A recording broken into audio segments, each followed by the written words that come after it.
My name is Marco. Ricardo and I have been colleagues for like, I don't know how many years now, like what, almost 10 years, 9 years, 10 years now.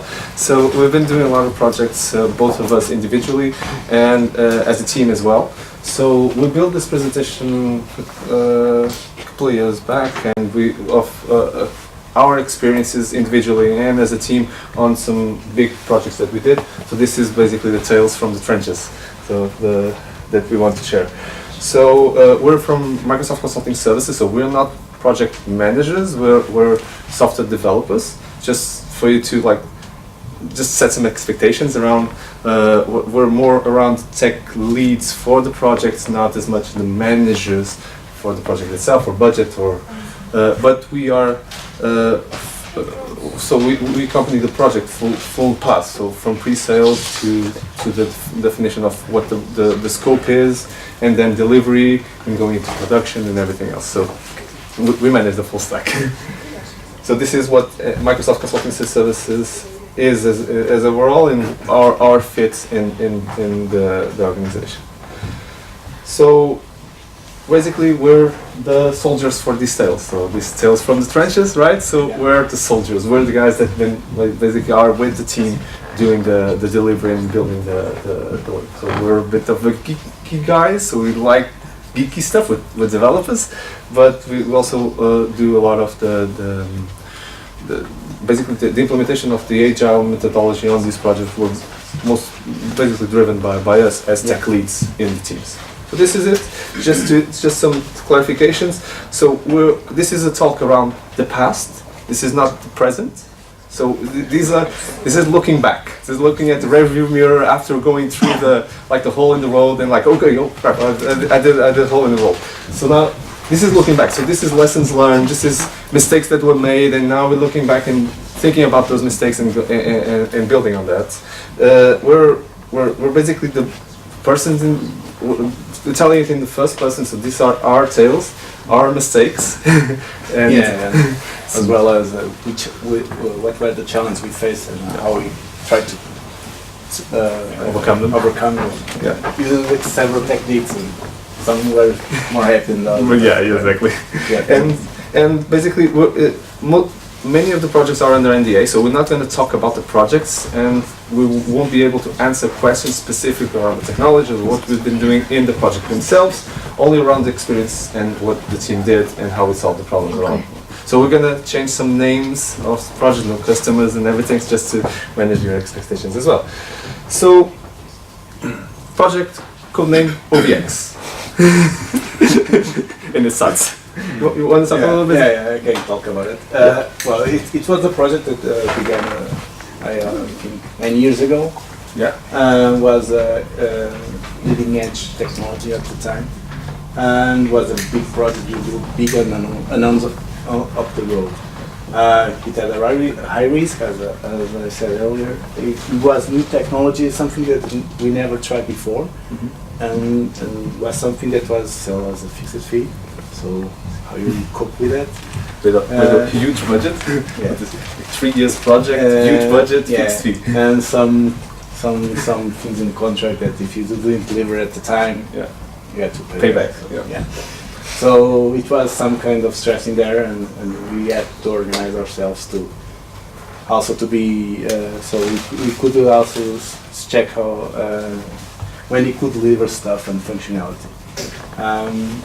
There was several sponsors in the customer, one from engineering side and from business, and oftentimes they were at odds with each other, and you had to mediate things and get the best solution to. Everyday project, right? Yeah. This is everyday project. The big project with all of the kinks that we all need to work around, especially in these types of long-term deliveries. So project codename or Bluetooth. This was also a big revolution in terms of technologies. All cutting-edge technology, and a lot of unknowns. We as a provider for the technology didn't know exactly how this is going to be built. So this was the amount of uncertainty that we had at the beginning. This was one project that we at the beginning, everybody was saying, "Oh, this is an impossible project. We're not going to be able to deliver this." And I was telling the team at the beginning, I was the tech lead for that team, and I was saying, "Okay, guys, so we're going to deliver the impossible. So just set expectations. We're going to build the explosive and redefine what the impossible is, because we're going to build it." Was around 84 user stories to be built in 11 weeks to production. Okay, so this is intense. The most intense that I did, to be honest. And the team didn't know each other, so I was building a team for this. So it's a whole entire new team. So yeah, let's talk about that. Recruiting the troops, building a new team. So building a new team is all about basically choosing the best person for the job. This is true in any team that you build, in any company, wherever. You have a job to be done by a given set of people, and those people, you need to select these people the right way. So to do the correct. So there's a person to each task, and you need to find the right person for the task. This is the base of all the recruitment. We did it a little bit more systematically. So we had a lot of things that needed to be done in a short amount of time. For instance, in my aspect, and LBX was the same. So it's lots of good technologies to cover. Yeah, so we built something like this. So we tried to measure all the skills that needed to be done, and we didn't want to find one single person that would be the best of all of it, or just we wanted the entire team to cover the amount of readiness on all of the axes, so that we were comfortable as a team that we're going to be able to deliver what we need to deliver. So some people were stronger in one piece, others in another, and we needed the overall to do that. So we looked at it as a team. The recruitment itself was looked as a full team. We based this on, some documentation, to be honest. We did it with around follow your true colors. To work your life. So if you don't know this book, this is a very cool book for you if you're recruiting a team, or even if you have an already set team, to evaluate how they work together, and if you have coverage of different types of personalities and skill sets. So this is basically an evaluation matrix based on colors. It helps you profile several members, and there's some guidance how you're able to build a team with the several profiles. So we did a lot of our selection around personality around this. The new version of this book is this one, in Inner Heroes. I think True Colors was the trademark, and Carolyn basically needed to trademark her own. So if you find an old version, it's the same thing. If you found both books are the same thing. It only replaces colors with heroes, but it's exactly the same thing. Okay. So recruiting the troops, just in simple terms. So basic skills, you need to have them, otherwise it's not going to work. So you need to be good at the job that you're going to do. You don't need to be the best, to be honest. You can be a level 1 warrior in our platoon. You can level up during the project, but you don't need you cannot start by zero. You need to be a warrior, right? You need to be a warrior. Exactly. Mostly you need commitment, so you need to be a committed person. This was basically true in all of the teams that we built. Even if you're like a top level 15 warrior, but you're not committed, I will go with the level 1 guy. I'll level him up to level 15, but he will always be committed. It's harder for us to build commitment than to build skill, and this was our lesson. We'll be challenging some points, and people feel free to ask questions and even to comment on some of these statements. But this is our own personal journey, to be honest. Another thing that we look when building the team is involvement. So people tend to show involvement even in the interviews. For us is very good. If they're interested, if they show not more than commitment, that they want to be part of it.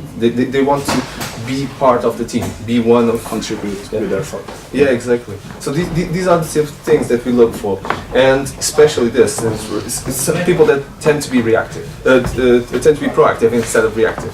So if you're only reactive and you're short on time, you're going to miss the deadline. Because if your entire team is only reacting to it, on the last day you won't be able to react and will fail. You need to be proactive to build impossible things, to be honest. Think outside the box. So we always had the fortunate to, we were always very fortunate to have people that were always thinking outside the box, challenging the status quo for the project, even the customer itself, where we're heading. So this is people that are basically, if you have all the other points, you probably be thinking outside the box, to be honest, as a consequence of having the other qualities. But truth is, this is very important through the project, and we've been trying to look at this. So basically, our main motive of the technical skills is important, culture is core, but commitment is vital. So this is basically where we are looking when we're trying to build the team. You want to talk about planning the battle? Yeah. Go for it. This is our framework, basically. And we basically didn't do this. Yeah, this was at the time the framework we had to follow when delivering projects in Microsoft. And you can see it's very simple to. I was looking at what is it? You don't even remember it anymore, right? We don't do it Anymore. Nowadays anymore. Like, Fortunately, yeah. Yeah, you are adopting Agile and stuff like that. Cool. So this was the time how the delivery management was expecting us to deliver the project. And we were measured by this. Yeah. We needed to do this. So how to do Agile In this. inside of cascading stuff. So there was at the time the project was scheduled like this. It was the engineering phase, the physical architecture, software architecture, all stuff in the hierarchical way, cascading until the end. This was totally challenged. We didn't do this the way. We began several phases at the same time. Even the implementation began as soon as we got something design, and it was like that to happen. I remember before I was going to my vacation in the summer, and at the time also the architect at the time to ask me, can you do all the contract and service and stuff here? No? Yeah, I did it. I spent all the night delivering it. Yep. And so the project went forward without me. About that. So at the time, I'm going to tell one big project. At the time, the SCRUM was a news. Early stage. Yeah. So at the time, I knew that our architect was. It was the first year that Mitch came here, right? It was the first year or second year when Mitch did the SCRUM certifications here in Portugal. It was by that time. Yeah. At the time, we began with daily meetings. Okay, let's do daily meetings. And then we began to grow from there because the team was finding it was useful for them, at least the daily meeting, and we began inserting more and more artifacts from SCRUM, like planning, the retrospective, until we reached full-blown stuff. We got out burn-down shots, and it was interesting because after 2 sprints, we said, we don't like this. It don't help the team, it takes our time. We will iterate to burn down shots because all of us had the mindset and know how the project was going on. So we didn't know how many tasks were late or not. But we all knew that. And this project we were more Scrum than any other thing. So we're trying a lot of things, but we were mostly Scrum. Yeah. After also by adapting Scrum, we had to induce this culture to the customer. The customer it was hard. It was a fight. And they were displeased with us at the beginning because we don't like you to work like this way. We like to be to have the predictability of a waterfall, the milestones, and they were very used to that. It was the same. It was the first time they had a provider for them. So they said, no, we're going to do this way. We're not going to do this way because this is going to jeopardize our sprint and all the delivery. What? No one says no to us, and that was a fight we won bit by bit. And I think in the end, they changed our culture because they saw it was good and it was foreseeable to work this way. Basically, we did this for the customer. We started building sprints inside of the waterfall. Yeah. He was seeing more of this, we were doing more of this, and everybody was happy. Basically, that's what it is. Yeah. So yeah, divided but united. Yeah, I can talk about this one. So basically, this is yeah, it is a bit more around one of the projects that I did because I had a team, and this happens a lot today. At the time, it wasn't that usual. I had a team that was half the team was in Lisbon, half the team was in Porto. But we were all doing the same sprint, delivering the same things. And those 11 weeks, really intense, 85 user stories that we needed to deliver. But we were divided, but we needed to, I needed to figure out a way for us to be united. So the main problems when you have this is synchronization, so everybody needs to be in sync. No one can be doing duplicate work or stuff that shouldn't be in the backlog or changed and didn't notify the remainder of the team.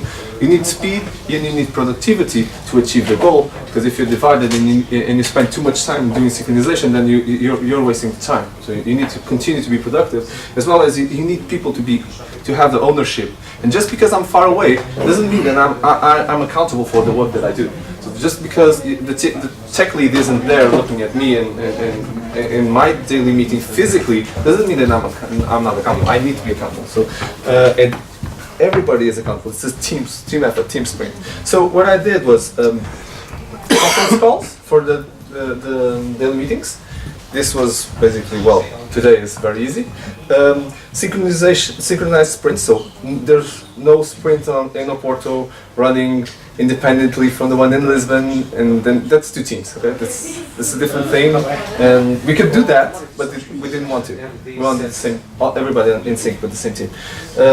And one thing that I added was this concept of a spy. So teams were in sync, but the work that this team was mainly doing, they working with each other, had one guy that was in Lisbon, and the guys from Oporto has one guy from Lisbon that were working in sync with on the same code with them. For me, this helped me a lot because you know when you're stressed, your face changes, right? You're like, oh my god, what did I do?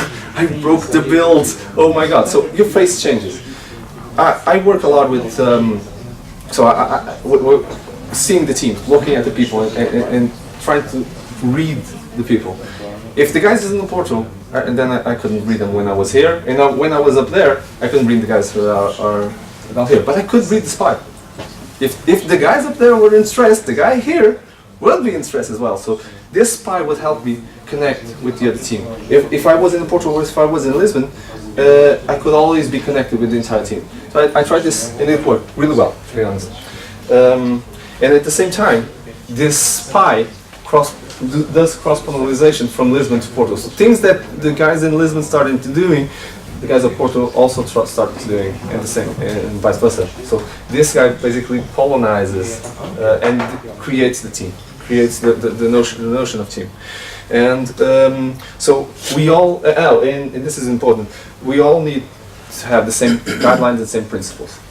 Not because it's a different team, we're all the same team, so all the same principles for code, the same principles for the sprint itself, and for the team, for the people, need to be respected, both in Oporto and in Lisbon.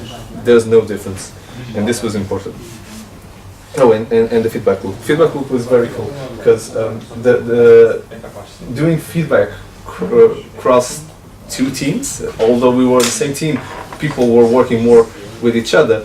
It was tough for well, these guys were giving feedback from each other, and these guys were doing feedback from each other. We needed to have like a full loop, and it's hard. But this was something that we needed to have. Otherwise, if this breaks, then everything else starts to break, right? We're only improving this in this part and this cycle, and here in Lisbon on another cycle. Eventually, it will be two teams. Yeah, you create two cultures. You create two cultures. So we try to fight this from the beginning, and this was a lot of around sharing the achievements together. So it wasn't easy every time that we wanted to like blow off some steam and really the team needed this to go. Everybody would go to Porto, no, but we would at the same time be partying on different, and we would share pictures from one side to another. So everybody was sharing this moment, although not physically, but in truth, it was there. Virtually, it was there. So this was basically the divided, but we needed to conquer the same thing, right? We're all warriors, so we needed to do this. Yeah, this is not easy to do. It's not easy to do, to be honest. Want to talk about the rules? Team principles? Yeah, that's one of the core aspects that if you do this well, the team is halfway to the team to work well.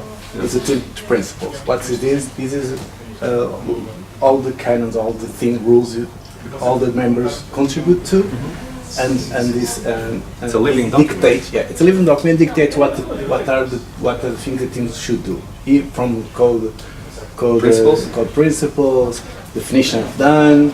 I don't know how artifacts from the Agile methodologies that we need to do, how we do it, everything, culture, everything that's how you work in the room.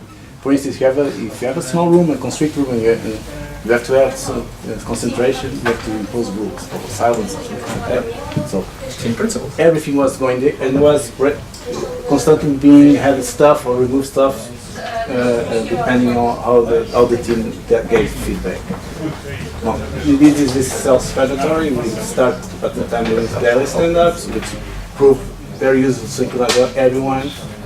And we were very sharp. Yeah. Team principles would say, this is 10 a.m., so it's 10 a.m. Yeah. It's part of the principles that govern the team. And if you couldn't attend, you should at least remotely try to attend it, unless you had some major motive and you had to justify beforehand. Okay. Definition of done, as I already. We defined it really. All the code, so all the code produced by everyone should be similar. Tested, Yeah. everything. So it's very good. Yeah, go ahead. This This is also very useful, and I see lots of people failing on this. When you don't have to. I see teams that are not very mature and not crazy, and they see something wrong. Oh, this is nothing. They'll sometimes signal it, but they'll leave it there and forget it. So it goes by at a later time. Yeah, exactly. So like something is not really well done.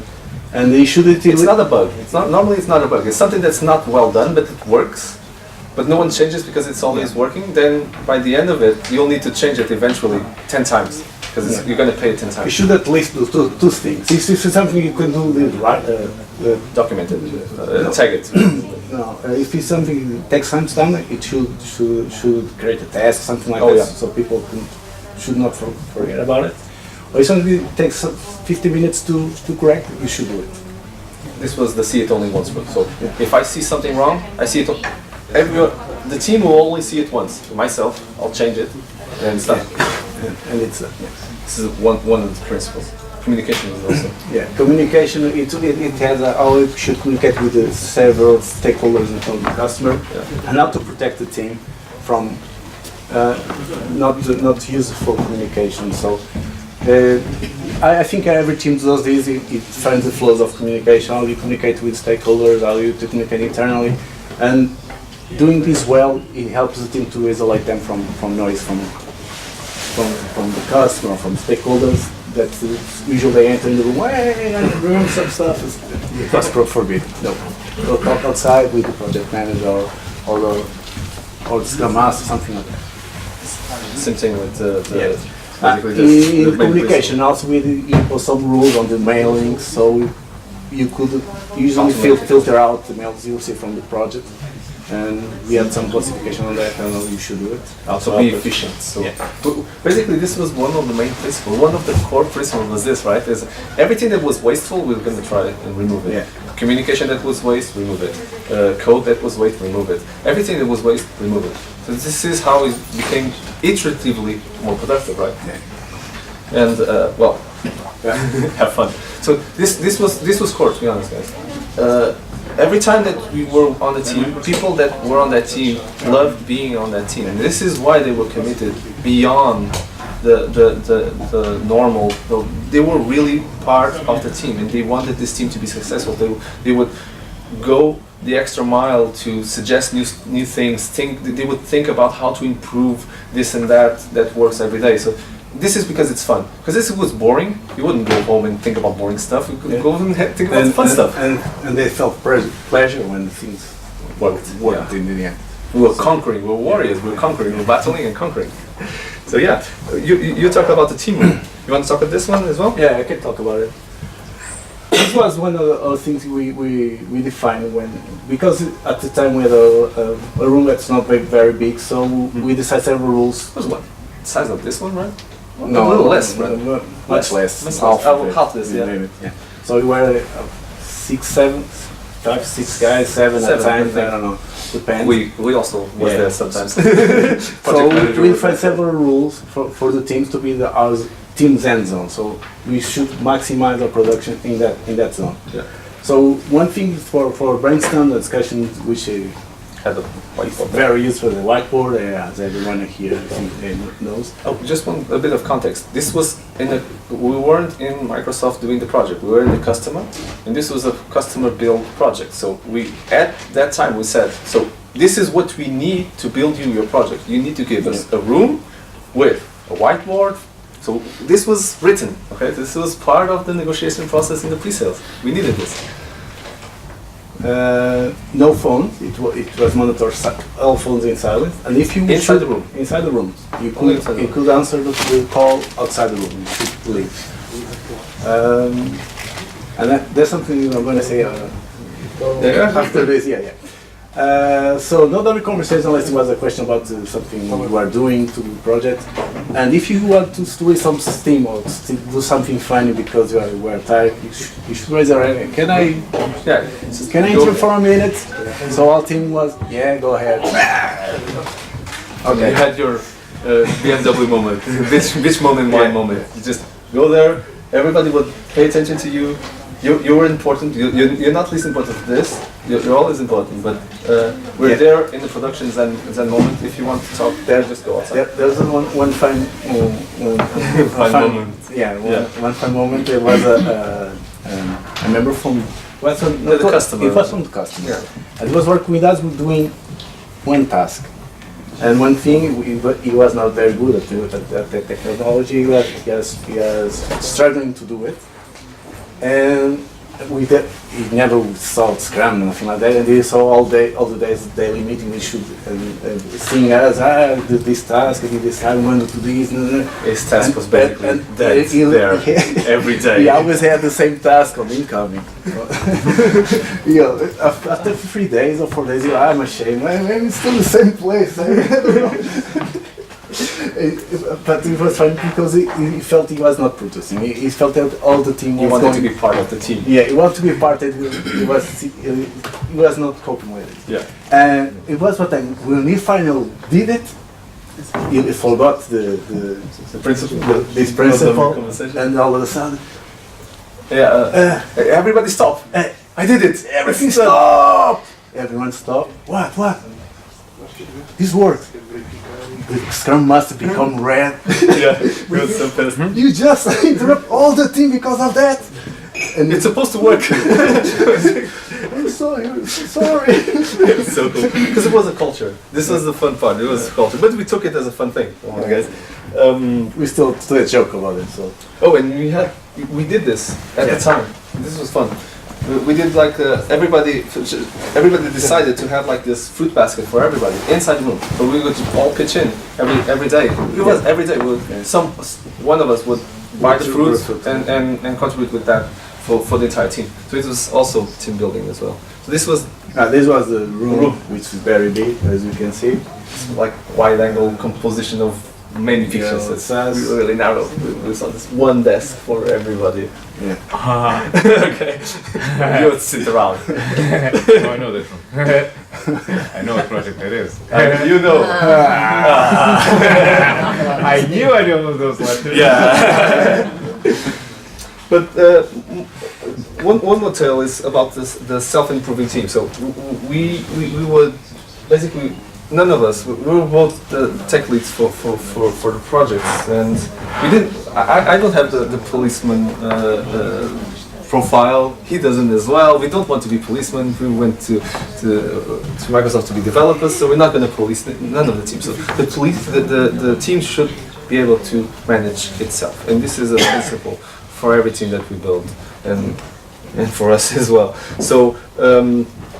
you always need to enforce the rules. There's no way around it. The team needs to be productive. Things need to happen. So we need to enforce the rules. Just need the police itself, the team itself to police itself, right? So we built that. We built a policeman for the team. It was the money pig, and it was a game. We built a game around this. So I wasn't policing anyone. Everybody was policing each other, and we had the money pig. The money pig would be the fines for people that were breaking the rules. And the team itself would police each other as a game. And the truth is, this method helped us build like this self-improving team, because this was a game. Everybody was in on it. Everybody was making this fun. So, oh, you broke the build, or you forgot the comments on the code, or you forgot your phone on the sound. On the ringer. So you would pay a fine, small fine. It was at 50 cents. So you just pay a small fine. And it was a fun game, because everybody was trying to figure out if someone else would need to pay fine. You're going to pay fine, you're going to pay fine. The truth is, by the end of it, there's also a psychological effect on this, because these are things that shouldn't happen, okay? Truth is, you're paying a fine, this is negative, but this is fun, okay? So it's less negative. More than that, the thing that you did, the rule exists because you're making the team less productive, or you need to, or the team is making a mistake, or something wrong is happening that is jeopardizing the goal. Basically, all of those things are made into money inside the money pig, and then you would go out and eat and drink with all your mistakes. So let's convert. There's a psychological effect of converting everything that went wrong during this 2 sprints, 3 sprints, and convert that into a party. Yeah. So basically, this was the concept, and it worked really well. Yeah, we ate and drank a lot. With our mistakes. I introduced lots of people, new members, on this concept at the time. Yeah. And there was some of them were very ashamed they're resistable with this method. Negative part. Because you are pointing my mistakes, I don't mistakes and stuff like that. But after some time, they began also to check errors from the others. They began to this is fun, I got you. So it takes they a little bit of getting used to. Yeah. So I had one guy there. They did lots of mistakes. Yeah. At this beginning, I was only putting money. I remember that one. With this method, but after some time, we began to catch our mistakes, and he began to point us at us, and then we began. This is fun. So at the end, he learned as well. Yeah, he learned and he grew due to this. And he stopped doing it. Even this method, the stakeholders also paid, because they customer paid, because inside that room, money pig was the police. He entered the room and they answered the phone. You had to what? He paid. Usually, at the first time we will forgive it. At the second for time, the customer, yes. But the second time, no. He's the customer, right? You're in this hole. Yeah, he didn't know. But yeah. It was very interesting. Another thing that we had to we challenged. It was challenging was so we're moving forward, right? Very fast, very fast. So we're delivering stuff, then bugs come, and you need to fix them. So how you keep moving forward, and don't get overrun by everything that you left behind. This is something that we struggled with, and we needed to address. And we implemented a concept called we called it basically the black sheep. So we were all a sheep at this team. One of us was black. Well, this guy needed to work forwards and keep the bugs at bay, basically. So he was moving forward, implementing new stuff. But his priority, not the entire team. We won't lose focus of the goal. But there's this one guy that's keeping the boat afloat, basically. He's plugging all the holes, and you're at the helm, keeping things moving forward. But there needs to be this guy that's plugging all the holes, keeping the boat afloat. And this guy... He's worked very well, by the way, I think. Sorry? It the is fact working that well, we- yeah. And basically, no one wants to be the black sheep. This is, well, normal. Rotate. So we rotate this. And this is basically the way that we shielded the team. So we created a shield. The team has its own shield to protect itself from our mistakes and keep us in focus. And after some something time, even the customer went to the room, who is the black sheep? So we would remove the red sheep from the room and talk about the bugs because he was testing it. We didn't bring the money people. But another thing that, so capacity was a problem, right? So if he needs to be drawn to stuff that needs to be fixed, then he won't be able to deliver his commitment. So we would reduce a little of the capacity of that resource so that he would be available and wouldn't fail his objective. So remember, we all have a goal. And the team would pitch in to solve the forward-moving things as well as the backwards. If the guy's in trouble, then the team will pitch in. We're always a team. But he is responsible for this part. So basically this is it. I don't remember this one, to be honest. Oh, okay, I remember. I know. You wanna The do rotating it? Scrum Master. Yeah, go for it. Okay. At the time, we had some Scrum Master for several sprints. Then he challenged it. How about some of you want to be Scrum Master? Well, This is a very controversial subject, to be honest. Being a team committed and everyone working for the same thing, we gave opportunity to everyone to be the Scrum Master. Yeah. And it revealed some of us where some of us, other than the initial Scrum Master, was a very good Scrum Master. I remember at the time. And every one of us, being a Scrum Master at the time, brings new stuff to the process. Yep. We are learning also because it was kind of we're first time Very doing early Scrum, stages, so yeah. every one of us bring new stuff to the process, and it was nice.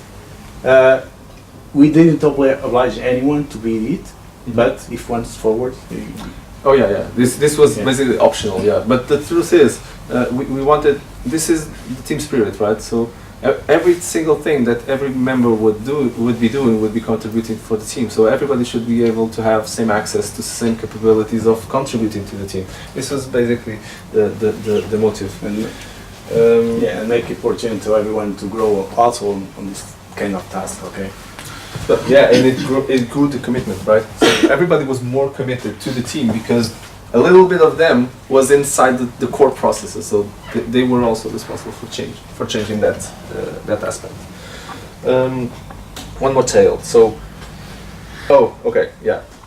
This one basically on any project that we have, and a lot due to the fact that as consultants from Microsoft, we also have like high internal and external demands in terms of quality. So the team needs to have this as a principle. So quality is non-negotiable. Quality is something that if we need to fail in something, it's going to be something else than quality. We're going to deliver things on quality. We must deliver it on time. We must deliver it on quality. So tests are a core part of the team, core part of the principles. In the team principles, it's really well defined what the team needs to do and how they need to deliver. So we went through a lot of things. So in the most recent project that I did, I really built processes to make this not a weight on the team. So the team didn't need to like be aware that they needed to do more or more tests. We would just build that into a framework that would continuously be testing and continuously growing. So continuous integration of the code that we're building on the project and the tests, the bugs that come in, and how we build those tests as well into the framework. So continuous integration and continuous deployment were very important. Very keen on that, to be honest. Another thing that we did from the beginning, since the early stages of the OVX project code name OVX, is pair programming. Pair programming for us helped us a lot, especially when we wanted to create okay, so someone became, and it happens normally, someone becomes a specialist on some aspect of the code, and for some reason, for instance, he could not be the black sheep because no one else knew that part of the code. If we're delivering on that, he's always the black sheep on that part. So for his own gain, he wanted to do pair programming with other people so that he could spread this knowledge. It works really well. And we did a lot of code reviews, especially me and Ricardo, to be honest, because we were the tech lead, so we needed to do this. This is something that we needed to do, but we wanted other people to do so. Many times we would delegate this to someone in the team, so do the code review for your peer. We were the tech leads, but we weren't doing all the code. We did a lot of code reviews. It's usual, it's normal, but we weren't doing all of them. The team itself needed to be aware of the quality that the code that the team is producing. Yeah, and it helps spread and make it more expectable to the code standards and patterns you use in your code. So the code reviews, it's very code analysis as well. should be done always. We work a lot with this, so automation of these reviews is also very important. To just have the tools that you can that are in your IDE, in your build server or whatever, to analyze automatically your code and point out things that aren't up to standards, things that are against the team principles. Some things are automated, can be automated, and must be automated so that the team doesn't concern themselves with this. And at the end of the day, in quality, you need to trust the team. We selected the teams. We did the recruitment, so we need to trust the people that we put in there. This is very important for me. I wouldn't be again the police going through the code just to make sure that things are up to code. So we did a lot of things in terms of artifacts and the way that we build things like this. We built this due to one began of the with post-its, then we evolved them. One of the Scrum Master, well, about to do some Standard. standard task and put in post-it. Okay, go ahead. And we tried it. It worked. We were building this from the dashboard, from the backlog directly. So at first we were writing them, then we were just outputting that from the virtual backlog directly into a paper, cut that and post it again. It was very fun. So basically now we have virtual things that can do this, but that we're talking really early stages, right? So we built it our own because we needed it. So it was very fun. One thing I found to having like things board like it with the post-its, it's you getting up and you get a task and get it from ongoing and putting done. After some time, it gives you some hero. You know, I finish one more task and everyone is seeing. So doing in the tool is not so visible, and you lose that. It's not very substantial stuff, but it gives some ego to. Oh yeah. The physical thing. We're physical beings. Virtual stuff is cool. Virtual money is cool, but physical money is way cooler. So it's the same thing with tasks and moving things around. And the truth is, by the end of it, adopting these new methodologies and these ideas is tough. And the team struggled. Every team that we had struggled with this, especially because the team didn't know each other. We didn't know the team, and we're not imposing anything, but we are, because the team needed to work, and at the end of the day, we needed to make it work. It was something that this team was embracing, but we were putting it on the table for them to embrace. So they needed to adopt this. So we couldn't go as fast as we wanted. Ricardo was telling, for instance, that we started introducing some artifacts bits by bits and not all of them at once, just because of this, because slow is smooth is fast. So we needed to do this. We needed to do smoothly so that there are no antibodies building in the team against what we needed to be doing, but at the same time, we needed to do it fast. And we managed this because there were we weren't fighting any wars, any battles that didn't need to be fought. So basically that's it. Don't build antibodies. Don't create friction where friction doesn't need to be. Okay. Of course, this applies when you are creating a new team from scratch. If you're a working team, running team with cultures, you need to do the fights. You have to do the ramp up for new guys. So yeah, you need to do it. So, but it's possible. It's possible to do impossible things. You just need to redefine what's possible. And this is basically what we did. We picked many projects with impossible deadlines, impossible new teams, and even with methodologies that were being imposed, and we did it our way. because we believed that it was better, and we can now say it was because we made it, we survived it. But truth is, it's possible to challenge, and you just need to find a way around the limitations and rules that exist, and find a team that will be committed and really be there as a team. So basically, that's it.